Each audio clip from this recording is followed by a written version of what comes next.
Pemirsa, Anda masih menyaksikan program Juru Bicara. Kita masih bersama dengan Dirjen IKP Kementerian Kominfo Republik Indonesia.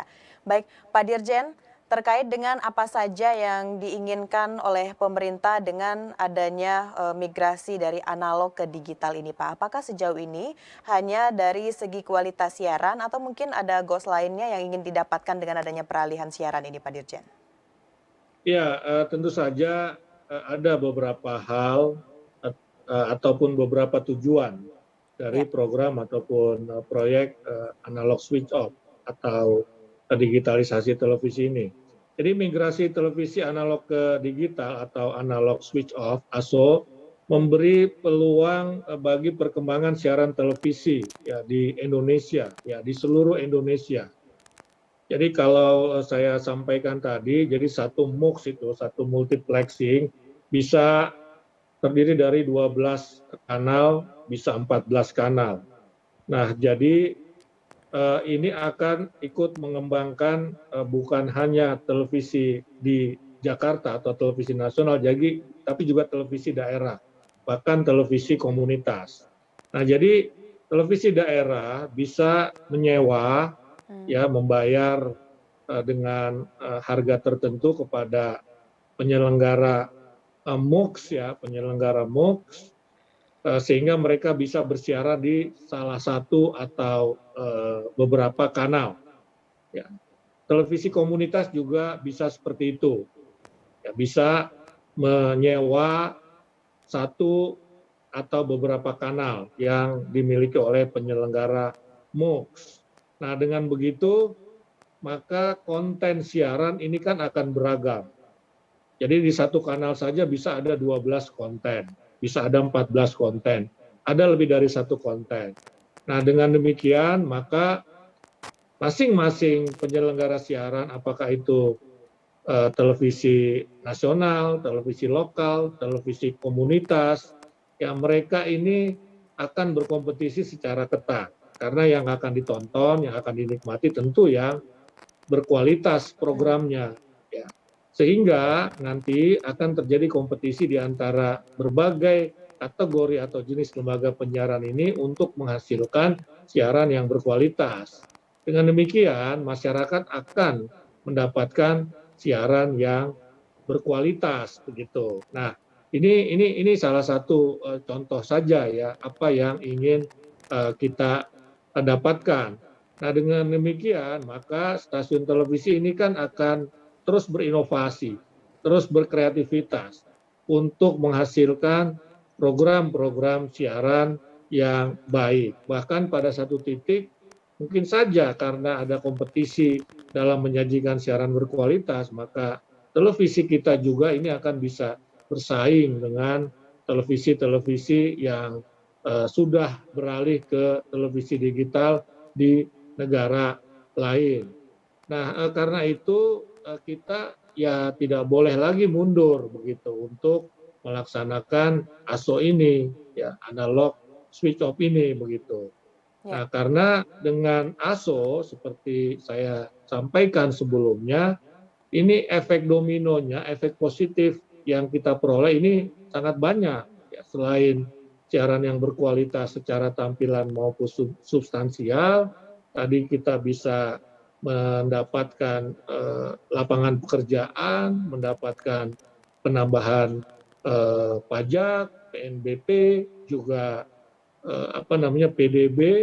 Ya. Nah, ini juga menjadi salah satu tujuan ya kenapa digitalisasi televisi atau ASO ini menjadi penting. Ya kenapa negara-negara lain sudah lebih dulu melaksanakan ASO ini ya karena ada manfaat atau ada tujuan besar yang ingin dicapai begitu, yang ingin dicapai oleh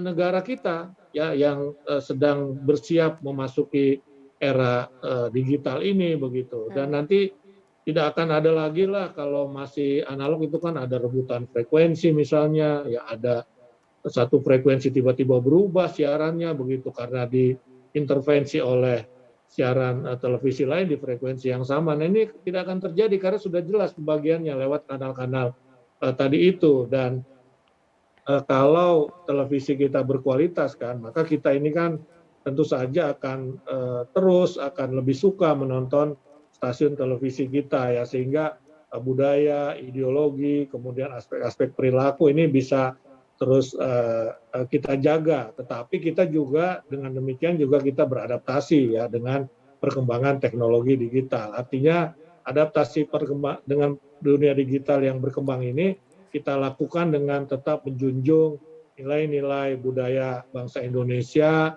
dengan nilai-nilai kearifan lokal, dengan nilai-nilai agama begitu. Kira-kira seperti itu, Mona. Oke, baik. Berarti dari pemerintah juga telah mempersiapkan bagaimana nantinya masyarakat akan menikmati dari siaran digital ini. Terakhir Pak Dirjen, mengenai saat ini Bapak mengatakan tadi dengan adanya peralihan dari analog ke digital tentunya akan muncul persaingan yang sangat terbuka dan juga ketat dari industri penyiaran. Bagaimana sejauh ini Kementerian Kominfo mungkin sudah melakukan kerjasama atau membahasnya lebih jauh dengan KPI mengenai konten-konten yang akan muncul nanti sehingga tidak ada hal-hal negatif yang terlihat setelah adanya peralihan dari analog ke digital, Pak. Mungkin singkat saja, Pak Dirjen. Ya, jadi memang di negara kita yang mengawasi konten siaran adalah KPI, bukan pemerintah ya. Tetapi Ya, Kominfo tentu saja bermitra ya, bekerja sama dengan KPI. Ya, kita tidak ikut campur dalam pengawasannya, tetapi KPI biasanya sudah punya standar dia ya untuk baik. mengawasi, dan semua laporan ya hasil pemantauan televisi siaran ini itu dilaporkan ke Kementerian Kominfo. Misalnya ada stasiun televisi yang menyiarkan satu program yang tidak layak, tidak elok dari sisi etika, dari sisi agama, dari sisi budaya, maka mereka akan memberikan peringatan, memberikan teguran begitu, teguran keras, bisa teguran tertulis tentu saja begitu. Ini dilaporkan kepada Kominfo supaya Kominfo juga mendapatkan informasi tentang mana stasiun televisi yang katakanlah sering melakukan pelanggaran etika penyiaran, mana yang patuh begitu. Jadi Kominfo tetap diinformasikan. Nah, Ya, dan baik. ke depan saya kira KPI akan lebih mudah mengawasi ya dengan adanya digitalisasi siaran televisi begitu. Akan lebih mudah mengawasi, tetapi juga standarnya mestinya juga berbeda dengan standar dalam pengawasan siaran analog begitu. Karena Ya, itu baik. mindset KPI nanti itu juga kurang lebih kira-kira mindset yang digital lah, kira-kira Iya. begitu.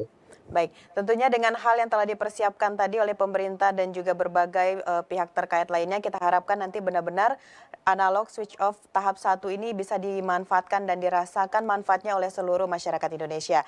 Terima kasih Pak Dirjen telah hadir dalam program Juru Bicara pada hari ini. Salam sehat Pak, selamat melanjutkan ibadah puasa.